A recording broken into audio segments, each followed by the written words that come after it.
بسم اللہ الرحمن الرحیم۔ اقبال ان کچھ شعروں میں ہوپ دے رہے ہیں، یہ جواب شکوہ کے آخری کچھ اشعار میں سے ہیں کہ وطن کی حالت دیکھ کے پریشان ہونے کی ضرورت نہیں ہے، اور سو دیکھ کر رنگ چمن ہو نہ پریشان عالی، کوکب غنچوں سے شاخیں ہیں چمکنے والی، یعنی رنگ چمن یعنی ملک کا جو حال ہے اس کو دیکھ کے پریشان نہ ہو، اور اچھا وقت آنے والا ہے۔ خس و خاشاک سے ہوتا ہے گلستان خالی، گل براندوز ہے خون شہداء کی لالی۔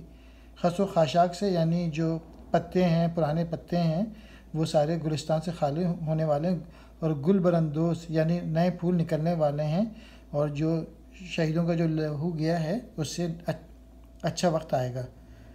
رنگ گردوں کو ذرا دیکھ تو ان نابی ہے، یہ نکلتے ہوئے سورج کی افق تابی ہے۔ تو اقبال کہہ رہے ہیں کہ گردوں مینز آسمان، کہ ذرا تو دیکھ ان نابی ہے، یہ نکلتے ہوئے سورج کی افق تابی ہے، یعنی اب تم لوگوں کی بھی چمک آئے گی اور تم لوگ اب افق میں بیدار ہوگے مسلمانوں۔